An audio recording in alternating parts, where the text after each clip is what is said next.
Good afternoon, everyone. Welcome to Boma, Saskatchewan State of the Industry Luncheon. I'm Mike Walch, a member of the Boma, Saskatchewan Board, and it's my pleasure to be your MC and moderator for today's event. Today, as we gather on Treaty 4, the traditional land of the Cree, Dakota, Lakota, and Saulteaux, and the homeland of the Métis Nation, we recognize the history and contributions of the Indigenous people. At Boma, Saskatchewan, we're committed to meaningful action towards reconciliation, working to strengthen relationships with Indigenous communities, and honoring our shared responsibilities to the land and its future. We have an exciting discussion lined up with a fantastic panel of industry experts who will share their insights on emerging trends, challenges, and opportunities in Saskatchewan's commercial real estate sector. Over lunch, we'll be diving deep into what's happening across major asset classes and exploring the potential impact of significant downtown initiatives such as the public library and the new entertainment centers. I encourage you to enjoy your meal, listen closely, and take part in the conversation during the Q&A session at the end, if you have time. Without further ado, let's introduce our panelists and get started. Richard Jankowski. Richard is the former Managing Director of Saskatchewan Brokerage for Colliers, where he focuses on growth strategies through business development and service excellence. Richard has extensive experience in all aspects of commercial and industrial development, real estate brokerage, project management, asset management, and human resources. Before joining Colliers, he had a diverse career spanning the commercial real estate, agri-food, and energy sectors. Terry Klein. Terry is the Senior Director of Property Management for Saskatchewan, Manitoba at Harvard Developments.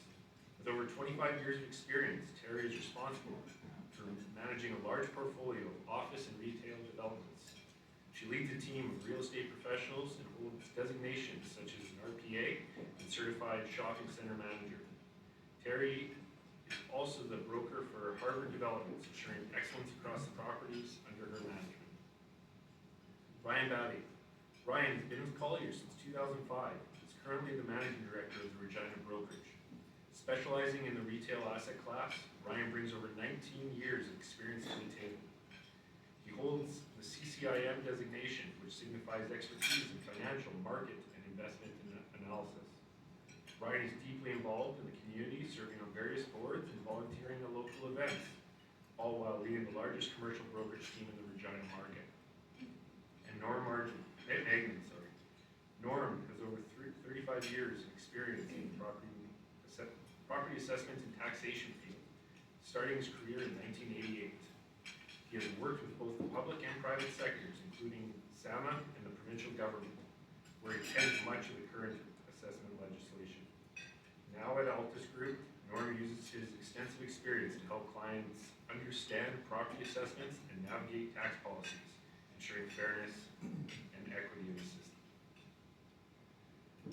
Now what we're going to have here is I'm going to basically be asking a question to a different individual for each of the 5 questions, and then if any of the panelists have further comments, they are more than welcome to have their comments afterwards.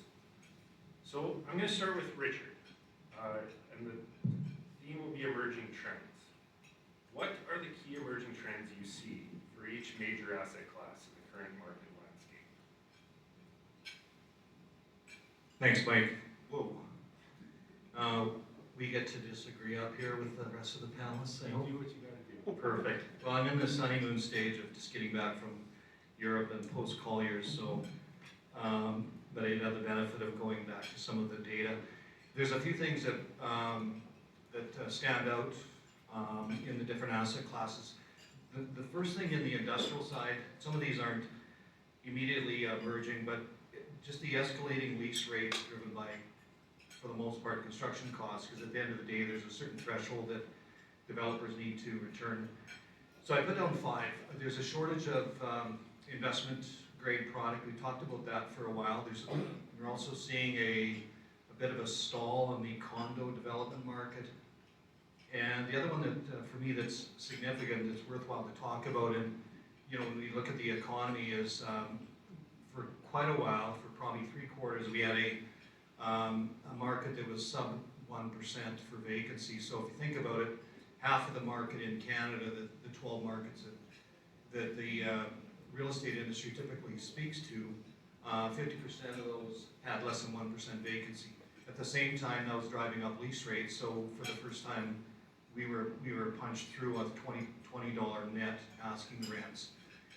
Fast forward 2 or 3 quarters since that sort of the worst case scenario of being a tight market, and just looking at some of the numbers this morning, there's a couple markets that are still north of $20 net asking rents. So if you're a developer, that's great. But just looking at the Prairie region, there is again, half of the markets are north of $15. So in our province, we're around the $12 net asking with about a 1.5, 1.6% vacancy. So that's going to suggest, again, a tight market. Looking at Calgary, Edmonton, and Winnipeg, we've got a 20% rate differential, 20%. So we're, in other words, on significantly more inventory, there's a 20% higher rate. So that the challenge there is you end up with a stalling out of speculative development. It's different for owner users, but it's definitely going to stall out development for the foreseeable future. Remains to be seen what the impact of the drop in interest rates is going to happen on the market, but that's one thing there. On the office side, this is, I was been saying this for years, I think we've been saying it for years, a tale of two cities between Saskatoon and Regina. Happy to see the positive absorption a while back, about 2 quarters ago or 6 months ago. Saskatoon and Regina were the only markets in Canada to report a positive absorption in the downtown, so some signs of recovery, definitely. The second point I'd bring up there is just the discounted base rental rates, really with a goal there for people that are taking a long-term view or have that ability to take a long-term view, that the goal is to focus on tenant attraction and retention, and then scale up over time on renewals. A blend of shorter-term leases, and definitely, I think this is a newer one, just seeing smaller footprints. For example, the team in Saskatoon did a deal with Cameco, and the footprint is shrinking, and that's happening in other situations. Occupancy costs and downtown safety have been driving decisions around absorption and leasing and positioning. I think we've all sort of, the fourth point there in the office, Mike, is that the new norm is the norm. Anyone that's thinking that somehow the things are going to change and it's going to be different, it is what it is. So the companies that are having to make decisions around leasing and positioning in the office market, work remote, hybrid, hoteling, etc., this is what it is. I think in the case of Regina, where there's a concentration of office space in the downtown, and we've talked about anywhere from 50 to 60, maybe 70% occupied space for leased property. The real story there is more of how long can retailers hang on in the downtown, because you got leased property, but you don't have occupied space. So that puts a challenge on the retailers. And then just from there in the retail market, interesting data there that I was looking at in the different markets. That this is it's for the property managers in the room. You'll appreciate that the churn in tenancy. It's always a factor. Dealing with national retailers coming in and then exiting the market. The saturation of the cannabis sector, for example, are probably, based on some of the data that I've seen in the last 2 years, are probably 3 times the amount of retail outlets that we arguably are feasible based on population. So, but yet if you look, I look back about 10 years, and we're in about a 2.5 to 3% vacancy. Wouldn't the office developers love 2.5% vacancy? So tough to manage, lots of churn, definitely, and always has been and always will be. So there's just more of the same, I guess, is what I would say there, Mike. On the multifamily sector, just a continued shortfall of supply, and really what all you have to do is look at the influx of different demographics and people from around the world that are coming here and seeing opportunities.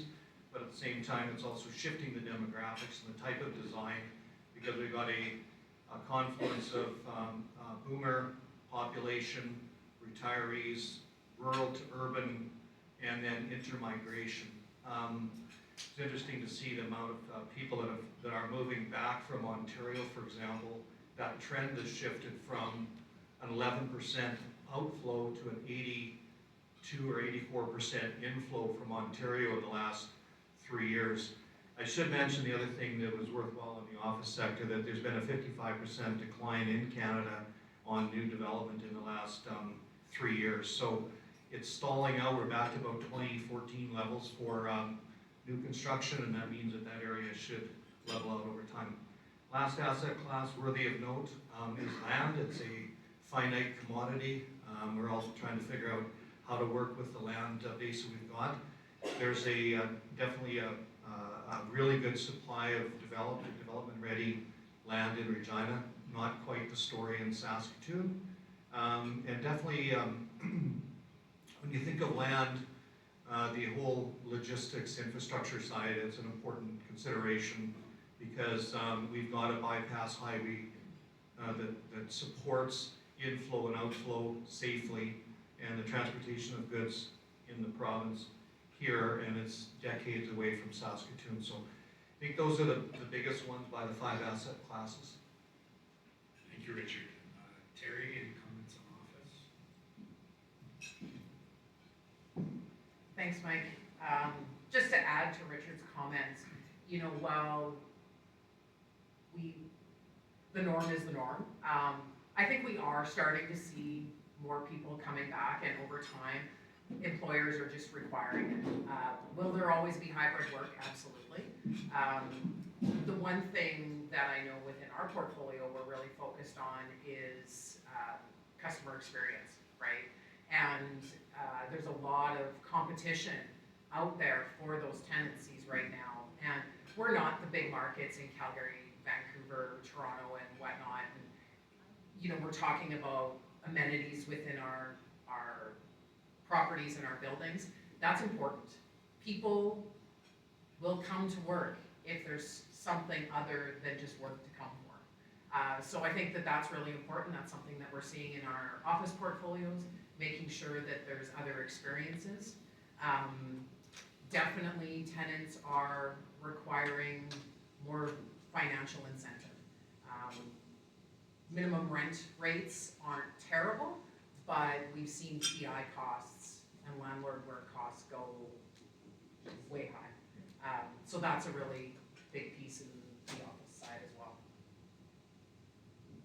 Thanks, Terry. Ryan, anything on retail? Yeah, first I'll just start by saying I was coaching kids sports recently, so I might be a bit of a yeller at the coaching side, so I've kind of lost my voice. But on retail side, I mean, when Terry mentions experiences, retail is 100% going the direction of experiential. When online came into play for retailers, there was a fork in the road where did they invest more in the retail, more in the staff, more in the experience, or did they cut costs? And you could clearly see cutting costs was the route that they went, because staff became harder to find, people became less knowledgeable about what they were selling, and so people flocked to online, right? And retail brick and mortar still holds most of the majority of the sales for retail. However, it's been trending upward and upward online. But now when you go into these stores, and in retail specifically, you're seeing more things to do within the store, whether that's coffee shops in the store, or you could try a hockey stick, or you can put a VR headset on and see your living room in your space. Like it's everything's getting just more and more interesting to bring you into the site, and that really is an emerging trend across all the asset classes. I don't think developers anymore are just retail developers or office developers or industrial. They need to mix in the other asset classes into their developments. What you're seeing is residential is showing up on every new retail development across Canada. You're seeing amenities in office buildings, whether they're gyms, spas. I've seen bowling alleys in larger markets. Like they're doing anything they can to bring people together inside of that asset. So I think that is a big emerging trend, is the developers are changing, and for that matter, existing property, you need to look at what you can do to that existing property to then appease to today's kind of consumer or employee that's occupying the building. Thanks, Ryan. Norm, do you have any perspective on tax implications regarding these emerging trends? In terms property tax. I mean, municipalities will always need money to build what they need to build. So if you're going to Regina build a new convention center or a new library, there's only one place you can go to get funds typically. There are cost revenue sharing programs out there, help the federal government, the provincial government. So I mean, I was just talking to some of my clients and I said, yeah, it looks like probably an 8% increase in property tax next year. And everybody was puzzled and I said, well, education property tax is going up because the province only does that every 4 years, right after the election. There's been some pretty high handshake deals with the teachers, so we'll see how far it goes up. And municipalities are always looking at the time when there's a revaluation, which means all the values get changed, and that happens on January 1, 2025, to scoop more money out of the ratepayers because they play the assessment system.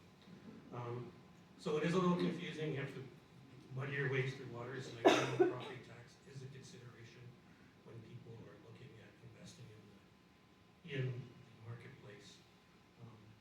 Watching the markets as we've seen before, we operate always 2 years behind. What we've seen in early predictions is that the markets were essentially flat over the last 4 years between January 1, 2019 and 2023.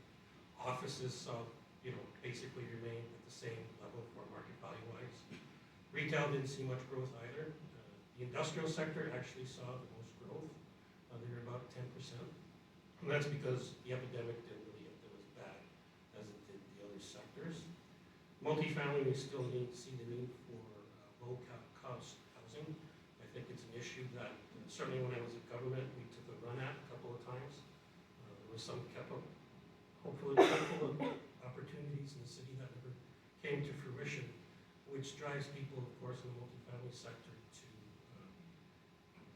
need that housing. The problem, of course, is the rents have now gone up to where it's a sizable, it could be a mortgage payment. But being a father, children having a tough time gathering the money for down payment when the expenses and cost of living is so high. So it's encouraging that you can go out and continue to invest in multifamily for sure, but I think there are some shortcomings to trying to make it cost effective for all.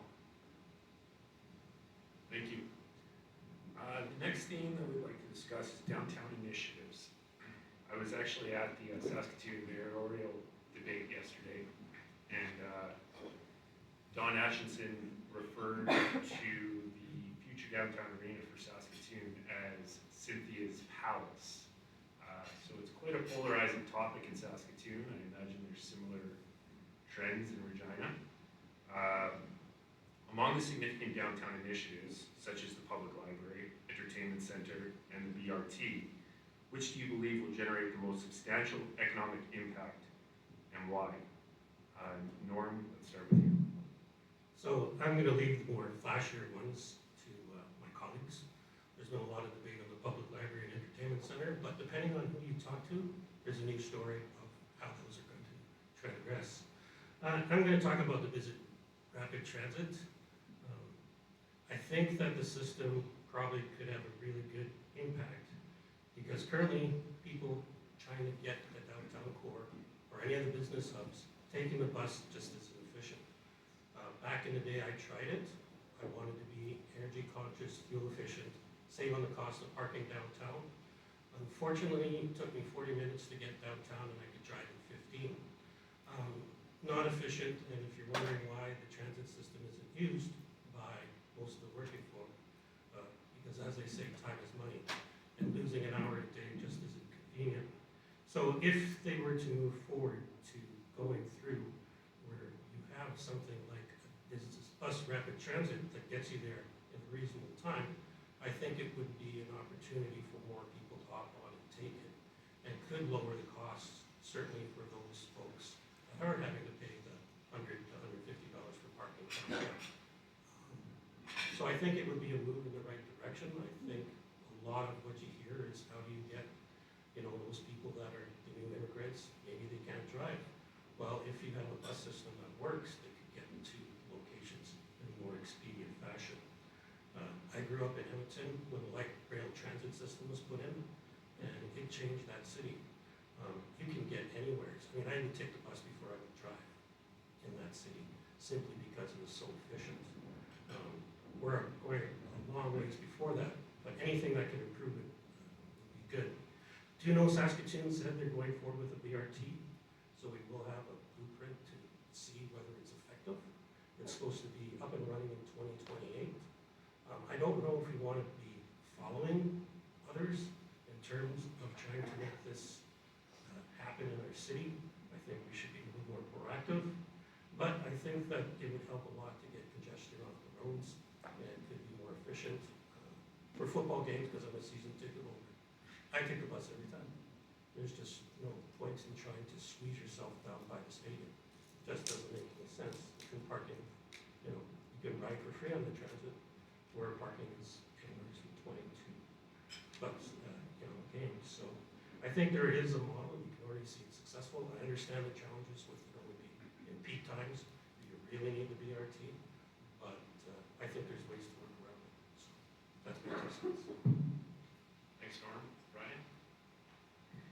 I mean, downtown initiatives, my whole thought process of downtown, it's like a retail shopping center. If there's nobody in the shopping center, nobody thrives. You need people downtown. All of these projects, all of these things are great. They're all needed. I mean, as a White City resident, I think Regina should build them all and then tax you guys, it's fine. I'll just use the facilities, but I mean, none of them are popular. Everything will make somebody angry. It's not usable by everybody, but what the cities and I really need to focus on is how do we get downtown more vibrant, 24 hours, 7 days a week, whatever it has to be.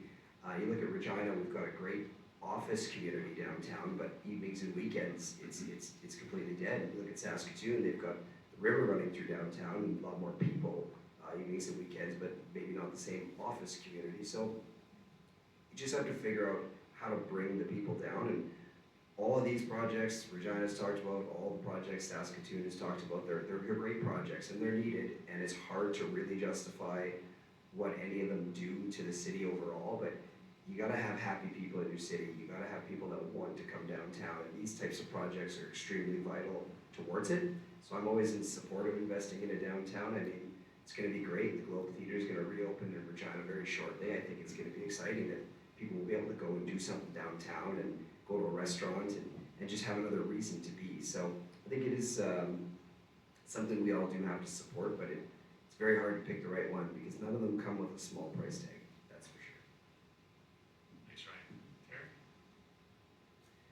So vibrant communities have vibrant downtowns, and right now our downtown is struggling significantly.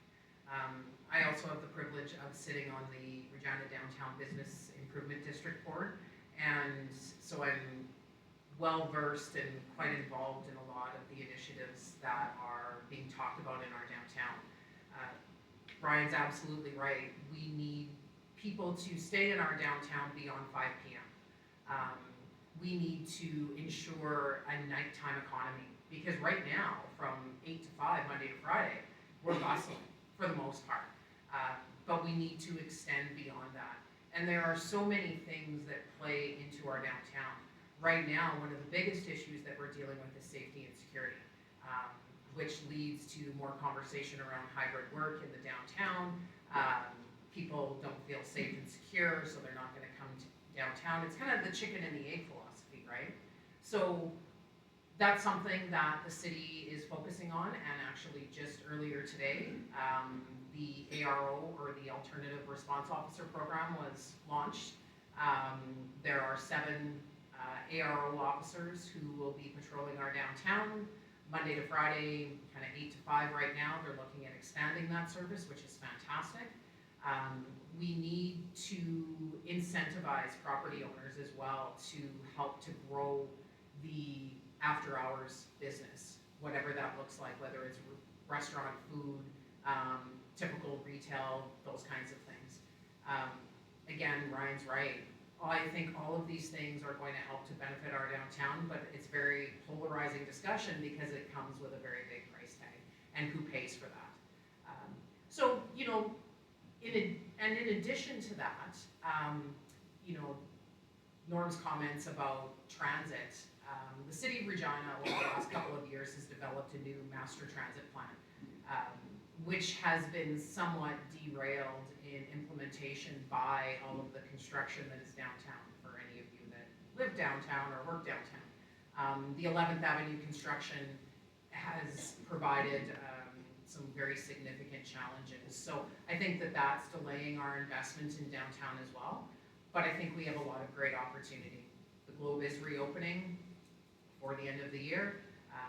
Yesterday, there was also a new initiative announced with the bid called the Square, which is a temporary interim use project that will see modular design and a gathering area that will help to support the other public realm facilities that we already have downtown.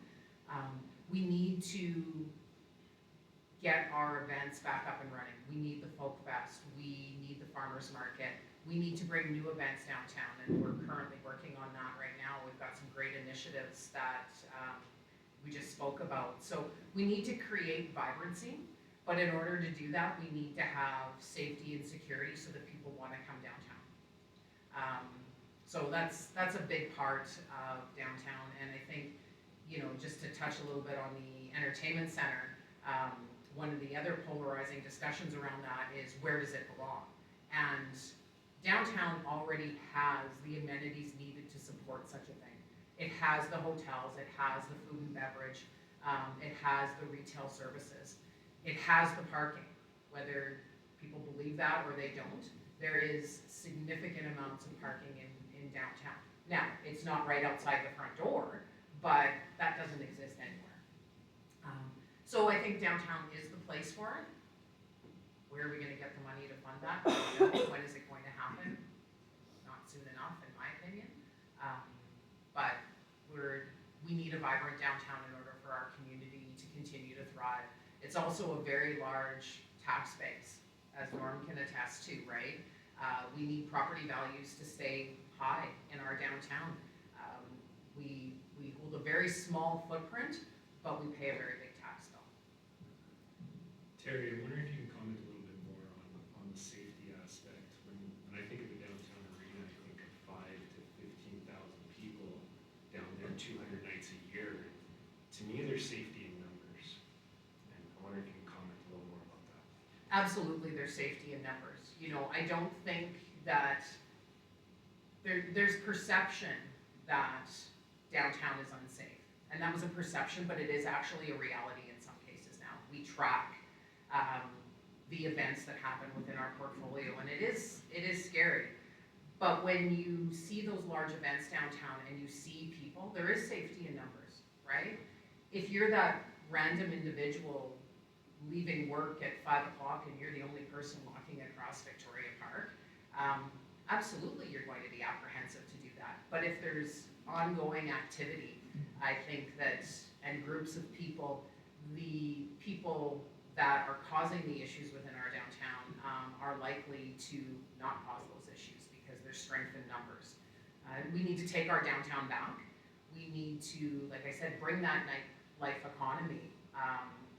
You go to a farmer's market on a Saturday, excluding this year, downtown, there's a great deal of traffic. There isn't a lot of loitering and vandalism and whatnot happening during that time because there's people around, there's people watching.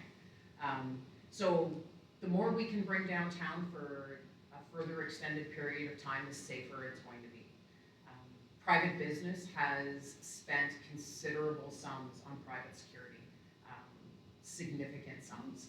So the ARO program is going to help. There is also another initiative that the bid is looking at with respect to expanding CCTV programs and those kinds of things. And I really encourage people to come downtown. There are things that exist down there that people don't know about. And they don't know about it because they don't come downtown. There are experiences that you can't get anywhere else. So bring a group and provide feedback. It's one of the biggest things that I've always said is that there is not only strength in numbers, but there's strength in your voice.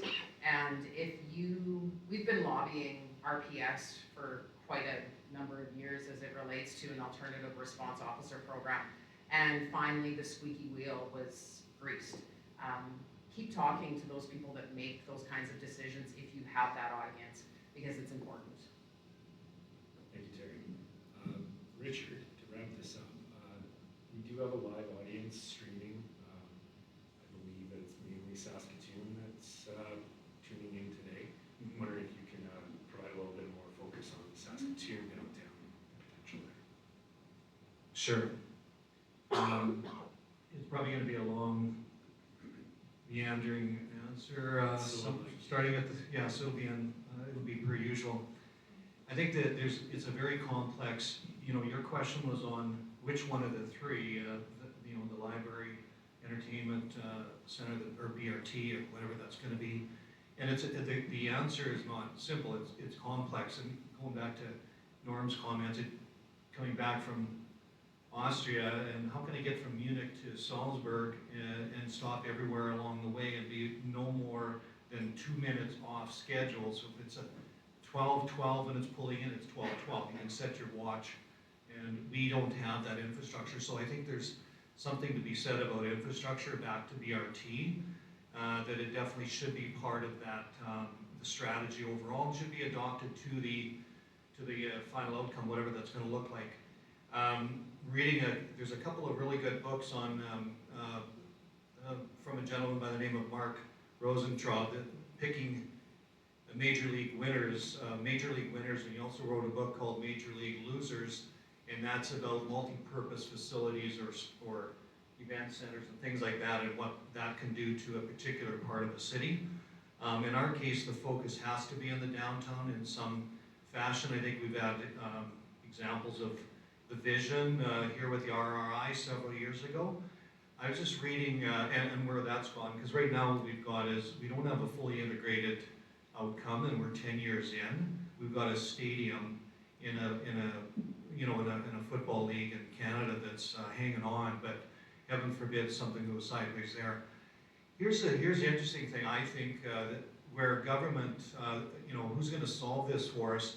Two things. One is society in general. We keep pointing to government. Government's going to save us from everything, but I think we should all go buy a mirror. I was in Austria for 2 weeks and didn't see a bubblegum wrapper on the ground. That's just the way it is, and we walked all over. There was no issues anywhere in multiple cities. Munich had the Oktoberfest, so there was drunken Europeans to deal with, but setting that aside, and I'm joking here, it was a fascinating place. But here's, if you go to the report and you read about the downtown event and entertainment district that's proposed to be created there, on GDP, somewhere between 140 to 160 million dollars of income from that. The bigger number is for the province. It's 232 to 265 million dollars of economic stimulus. So it's a higher number provincially than the city. On job creation, somewhere between 1,000 to 1,200 people versus 2,000 to 2,300 provincially. And then on labor income, 64 to 74 million for Saskatoon versus 109 to 125 million for the province.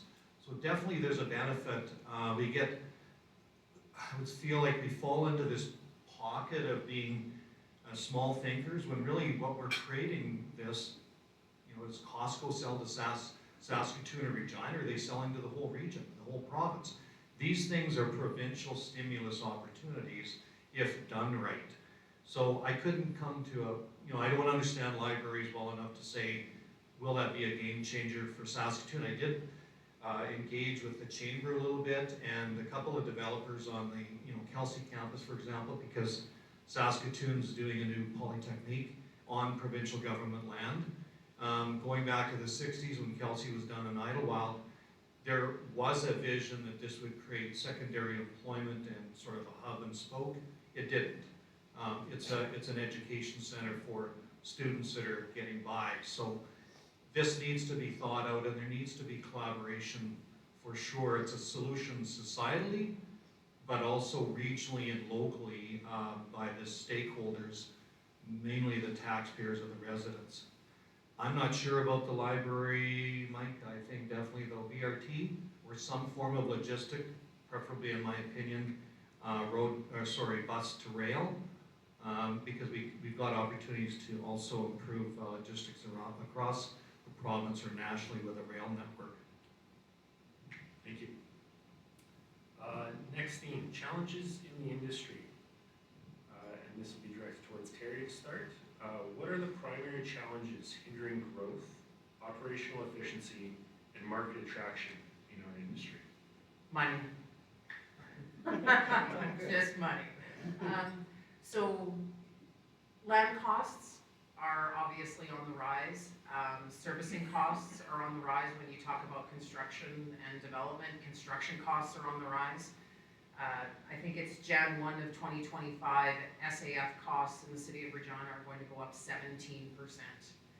That has to be passed along to the consumer, who in this case is it goes from the developer to the tenant, then the tenant to their consumer. So I think that is probably some of the biggest challenges, is just the ongoing costs. Here in Regina, and I can't speak to Saskatoon, I'll leave that for Richard or Ryan, but infrastructure, wastewater, transit, those kinds of things are hurdles within our community and ongoing development. And one of the things with Regina as well is, everybody talks about Saskatchewan and how we're in the middle of the country and we're so hard to get to, and why would we want to do business here? Why wouldn't we want to do business here?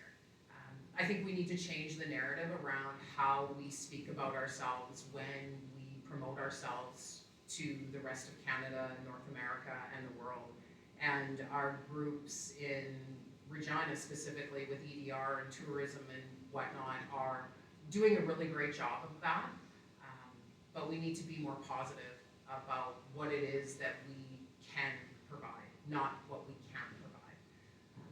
So yeah, again, I think right now as well, there's a lot of political unrest. So people are unsure as to what exactly is going to happen. So there's some hesitation there, but nothing an unlimited bank account can't fix when it comes to development, right? And, to speak to Norm's area of expertise, the 4-year assessment cycle with property tax also has a very large impact on what's going on. And when Norm told me that number today, I said, well, that can't happen. I didn't budget for that next year. But, those costs all go back to our tenants.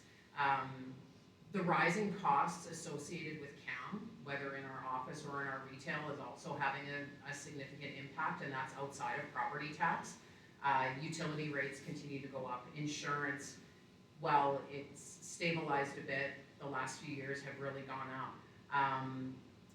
The cost of security, what I was just talking about, that is significant.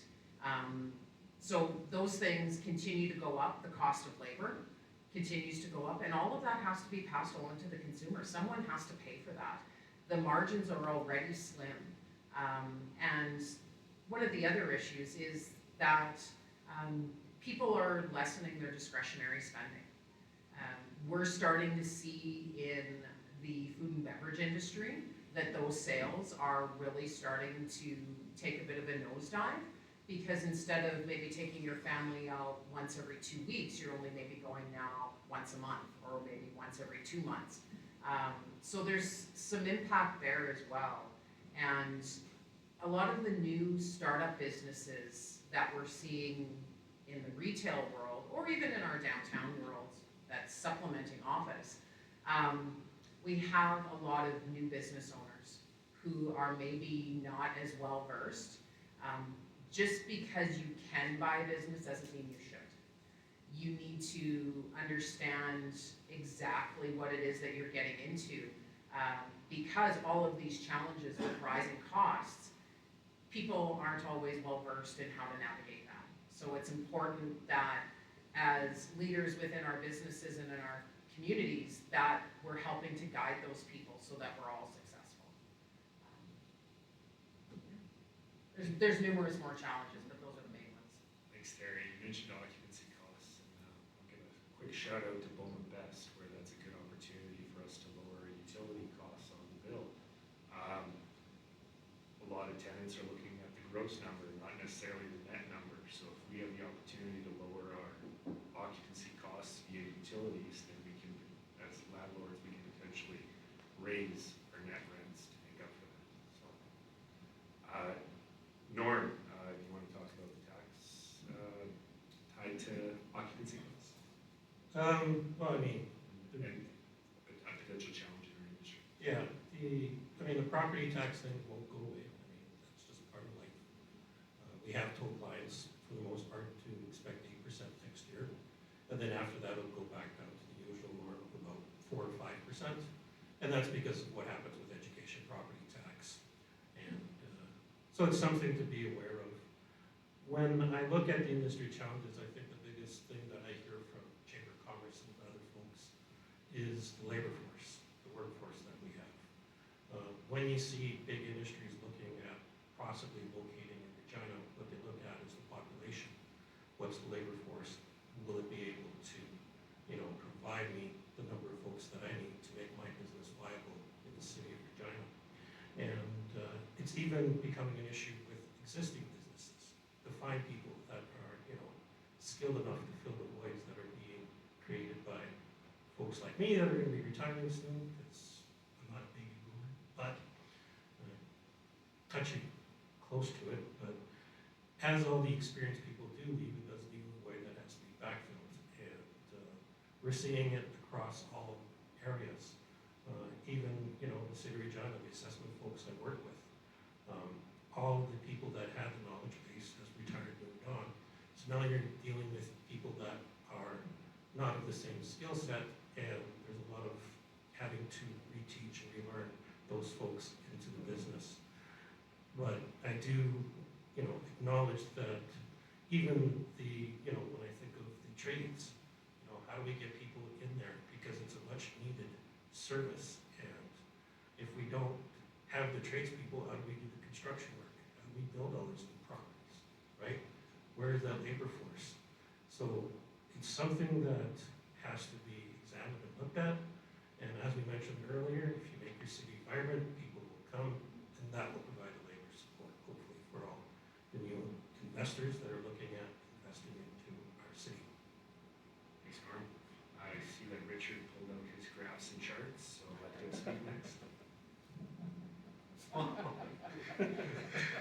All right, so I had 7 challenges. I hadn't thought about cash, because it's like, who cares about money? One of them being the, in the industry, the pace of permitting. We built a little model, and we think we could get permitting down to a 72-hour turnaround cycle. It's possible. But the pace of permitting, if we can't be the quickest to respond and the quickest to attract, what is our competitive advantage really at the end of the day? And I just had an experience a couple months ago of trying to attract a 250,000 square foot industrial user that was looking at the Prairie region. There was available inventory in Calgary and Edmonton. There was quick to respond within Centerport and Winnipeg. And we were like quick to, yeah, we can get it done, just give us a while. And within probably maybe 18 to 24 months, we can turn this around. But you couldn't find developers that would buy into that necessarily on a whim. So pace of permitting. Infrastructure readiness is the second one that comes to mind. And I use the bypass highway, let's say for Saskatoon. I don't know, I've seen several numbers, but somewhere in the range of 30 years till that's going to happen. And that allows for a fully integrated system to the city, where 70 to 75% of our GDP is export based. So do we have infrastructure, and that notwithstanding what's there for water and sewer, the province, by running a second line to the GTH allowed for the world's largest canola crush facility to come here.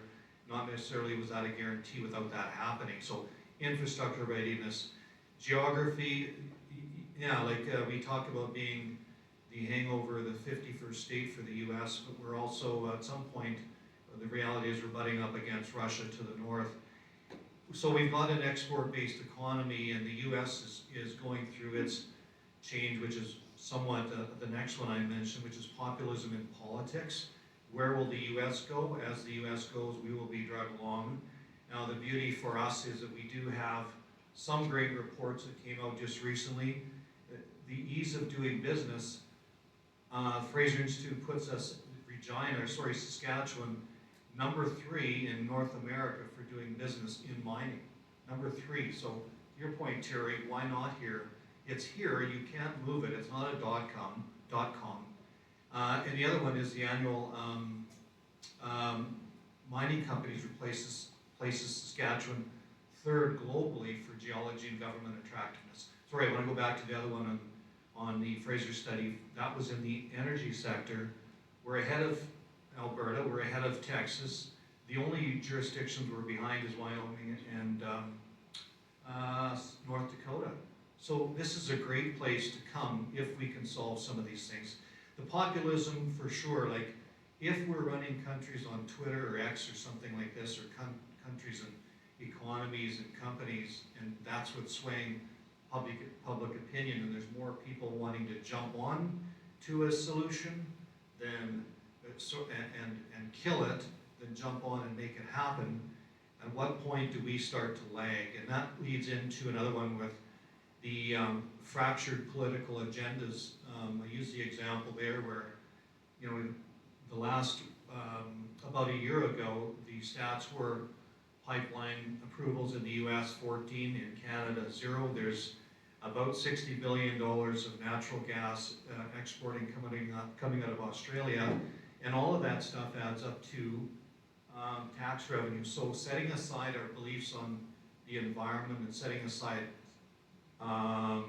sort of the geopolitical dynamics and reality, somehow we have to come up with a different funding model or a new funding model to generate revenue so that we aren't getting hit with 4, 5, 6% tax increases or other things. The last one, Mike, that I wanted to throw out there, just the complacency and resistance to change. If we are aspirational and creative, what is our next big thing for all of us to embrace as the next big thing in our city, our province, or our country? Like, what is that? Do we really aspire to see that? And if we just want to melt back and be that second cousin, the flyover zone, somebody that's late to the party, we won't lead. So we have a capacity issue on leadership and vision, I feel, that needs to be solved. Thanks, Richard. Ryan, anything to add? I would say an industry challenge, specifically in Regina. Saskatoon is a little bit better for this, but we're not prepared ever for growth. Richard mentioned large user comes around and we're 18 months away because we will not consider putting a shovel in the ground until there's a lease signed or a user coming, and we're so hesitant to be ahead of the curve and be ready for something that money flows to the easiest place it can. In general, I mean, we need to see growth in population. More residents means more properties paying those taxes, bigger tax base, that's more people buying goods, groceries, retail products in stores, and that's more labor for the labor force. I think one of the things I run into with some of my retail clients, and I always try and dabble in industrial and say, why don't you put a distribution center in Regina? We have great opportunity, and they look at me and they go, well, how am I going to get 300 people to work in the warehouse? Like, you just don't have the available labor force. They go to Calgary, and people are just flooding to Calgary. Now, I will say, it's quite hilarious, every person that moves to these markets, like Vancouver, BC area, or Calgary, and you go, well, how often do you actually make it to the mountains? And they go, never. Like, I think I go to the mountains more than my friends that live in BC, so it's like they move there because it's available to them, but then they don't actually utilize it. So it's kind of getting that growth overall and being ready for industry is what we really need. That's what I find the biggest challenge to be. Thanks, Ryan. In the interest of time, I'm going to skip our fourth theme and go right to our last theme. Strategic change for the industry. In your opinion, what is one strategic change that our industry or its stakeholders should consider implementing to enhance overall effectiveness? Ryan, let's start with you. I would say just be prepared for change. Things are not the norm. Properties are being used for other reasons. Buying patterns are changing as immigration increases. The consumer is different, right? So what has worked in the past doesn't necessarily work in the future. I think as a building owner or manager, there was a time where we weren't concerned with tenants moving from building to building or refilling a vacancy, but it costs a lot now. Every month it sits vacant, there's high taxes. Every time you put a tenant in, there's a lot of cost to build it out. It's really changing from, we say it's a landlord's market because the vacancy is low, but landlords are doing whatever they have to maintain and keep tenants. Don't lose a tenant because, you're neglecting the property or neglecting the relationship with the tenant. I think that the biggest strategic industry change is we're becoming much more involved with our tenants and our clients per se, and that's technology allows us to do that. It's not face to face all the time anymore, but I think just reinvesting and building strong relationships that people say they do it, but I can tell you that it's done more now than it has ever been in the past. Thank you. Terry? Yeah, there's a few things that Ryan built or started to talk about. AI, technology, ESG. Those are three big things. And then the last point is we often talk about real estate, the physical asset itself, the bricks and mortar, but we forget about the soft piece of real estate, which is the people. And building relationships is really paramount now, whether that's with your client, your customer, your tenant, your staff, your vendor, whoever that might be. We're all vying for the same piece of the pie, and it's about who's going to do it better, faster, stronger. Norm? When I think about the question, for me, redevelopment of the downtown core would probably be the biggest change. What I've seen, having lived in our city of Regina for over 20 years, is in the downtown core, if you knock down a building, it becomes a parking lot. It doesn't get redeveloped. And I'm not too sure why that trend exists or why that seems to be basically the reality. There have been some new buildings, but for the most part, when something gets knocked down, it doesn't get something rebuilt. Of course, the most famous one for folks that have visited our city used to be Albert Street, Victoria Avenue, that parcel that used to be basically a huge hole in the land. It's been filled. But I mean, when you view that property and what should have occurred, right, it could have been a great boom to the downtown sector, assisted in revitalizing it. Now it's vacant, waiting for, the decisions that will be made from other people. But that's not the only vacant lots that are downtown. So we have to somehow think about how we revitalize it. I think Globe Theater finally being finished will allow Scar Street hopefully to revitalize itself to what it was prior to. Hopefully 11th Ave doesn't get construction next year again, because that's where my workplace right is, in the RBC building. So I think there's a lot of positives that are happening in the city that we're going to see. I think that the downtown core is ripe for getting to become where it needs to be. But we just need, some people with strong visions on how we're going to make that happen. And part of that leadership comes, of course, from our mayorship. So get out and vote, as they say in the States. Because reality is those are the leaders that help us build. I mean, when, I'll go back to Fiacco Frazier days when they decided to redevelop the stadium, right? You saw the plans, the redevelopment they were going to do with the old railway grounds, the redevelopment of the old site where the stadium was supposed to be. And although the plans sounded good at the time, none of it came to fruition, not yet. I look at the old stadium, and every time I drive by it, I go, that was supposed to be low-cost housing. That was supposed to get filled.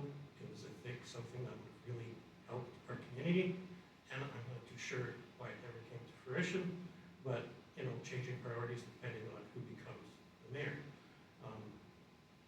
The redevelopment of the railway grounds, we all see it, drive by it. I mean, Lord knows what they're doing to that poor building, but it is getting, overhauled, and hopefully will come to fruition the way it's supposed to. But again, that's another site that was supposed to be redeveloped, and nothing's occurred. So we we do have some visionaries that have been in municipal office, and it's, everyone's within their power to make sure that you go out and elect, because when people talk to me about property taxes, I unfortunately have to tell them, if you're not happy with your mill rate, start attending council meetings, because that's where the decision makers are that determine your mill rate. So if you have concerns or think it should be, higher or lower, you look at Saskatoon, when they got announced that I think the increase was going to be 18% in 2023. When you got people going down to council and city hall and saying this is unacceptable, that's how it got down to 8%. The voices that we have need to be resonated to the decision makers that have a lot of influence on how this product, our city direction goes forward in the future. Makes Norm very, very relevant for this time in the election cycle. Richard, I'll let you in. Yeah, one thing, I got 6 parts to it. Okay. No, I'm kidding. Cut it down to 6. Do you need a PowerPoint? Yeah, I need a PowerPoint, it's not the same. I think the one I ended on, I had a bunch of them, but the one I ended on is really just a consolidated representative voice. Who represents the industry? For example, if you look at larger centers, there is a consolidated voice. Just on the data side, we've got limited amount of real estate firms that actually crank out legitimate or fully integrated data. And to your point, Terry, in AI, we're making decisions that are generational. Like the OCP is 30 years, mortgages are 25 to 50 years. So what are we really seeing into the future versus talking about the past and predicting the future? From there, you go into guiding a major regulatory policy. If I look at BOMA, reading your mission statement for Canada, and here, is it a networking event or is it an advocacy piece? And it's supposed to be both. We need somebody that can really guide things and take a look at every major industry. There's somebody who's really there speaking for everyone collectively. It's not just Harvard left to go there and lean into the wind, or anybody else for that matter, Colliers to build data, et cetera. If I can mention those two. So that's the one I think that is aspirational, and from there it's some form of, within that, the leveraging of technology and all of that in terms of where it's going to help us differentiate our industry. Thank you, Richard. It's 1:24. We have time for maybe 1 or 2 questions from the audience. Please direct it towards a specific panelist.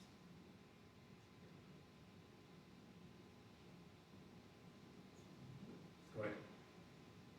I guess for Terry, you had talked about some of the things that, the mindset of thinking that we're not a good place to do business versus thinking that we are a good place to do business. So what are the things that we as a community can do to promote that so we can start to change that mindset? Collectively, EDR and tourism do a really great job, and I'm not gonna take Chris Lane's job away from him by any means, but reach out to the local industry within our community that have that information and leverage it. Chris and his crew at EDR are more than happy to have a conversation with anybody if you have a potential client that's looking to come into the community and maybe they're questioning some of the resources and amenities that are available to them. Chris and his team at ECDEV, they've got all that information. Reach out to the people that are the experts. Anyone else?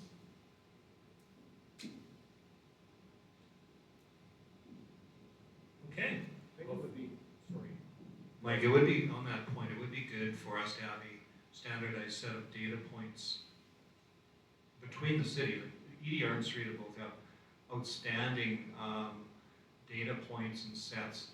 Standardized would be great. I think that's an industry strategy or best practice that we should be working towards, so that when we talk about any metric that is going to attract people, it's the same metric. Right? There is lots of anomalies. You get caught into the statistics being misleading or feeling like you're telling half of the story. Thank you, Terry and Richard. And thank you to all our panelists for sharing their insights and expertise with us today. And thank you to all of you for attending and being part of this important conversation. Once again, thank you for being here. Let's continue working together to drive Saskatchewan's commercial real estate industry forward.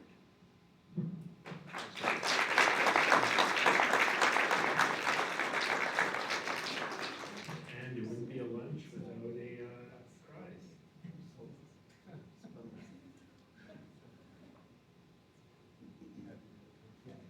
Jordan Myers. Some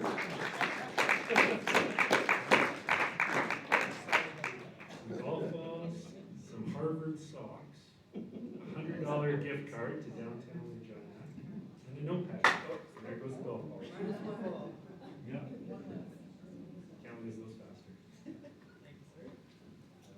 All right, thank you, everybody.